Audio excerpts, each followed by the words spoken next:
back, everyone. If you're new here, my name is Susan. I am a freelance editor specializing in sci-fi, fantasy, and romance. If you can believe it, we are already midway through July. And as always, there are some phenomenal books coming out this month that we should definitely talk about.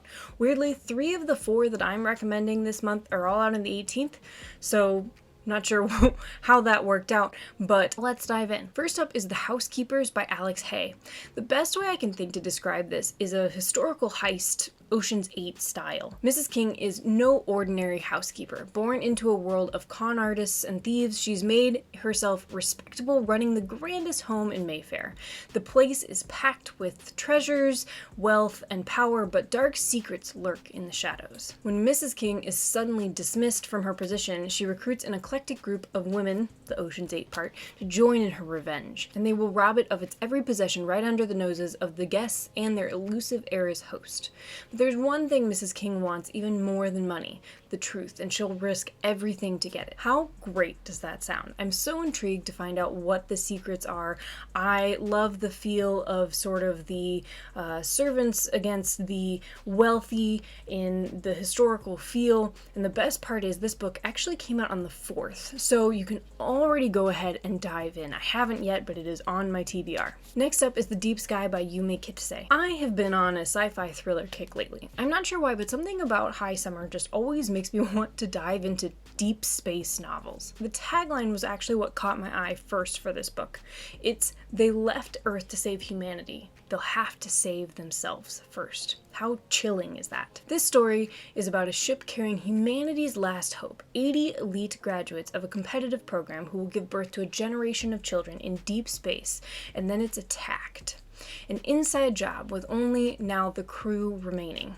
Asuka finally found her home as part of the crew on the Phoenix, but now as the only surviving witness, she is actually the main suspect. Her only hope is to find the bomber before they strike again and destroy the only family she has left. This thriller sounds like it's going to be tense, action-packed, and full of emotion. I cannot wait to get my hands on it. Next is Immortal Longings by Gong.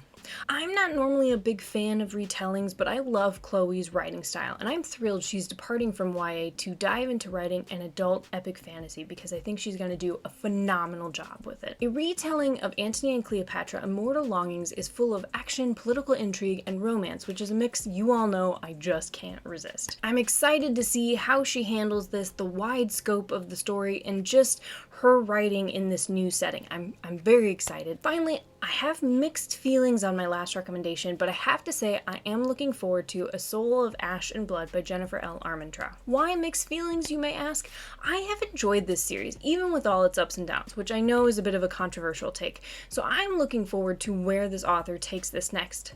But this book feels to me a bit like a filler. While dual point of view is not as popular in fantasy romance as it is in contemporary romance, I've always felt like this series could have been told both from Poppy and Cass's point of views.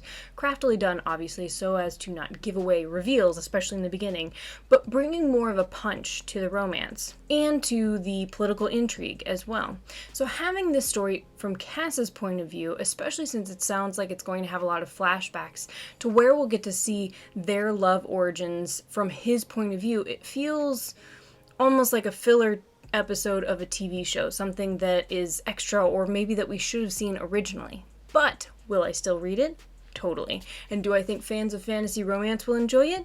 Definitely. So on the list it goes. What are you reading this month? What should I add to my TBR? Don't forget to like and subscribe. It really helps the channel, and until next week, keep reading.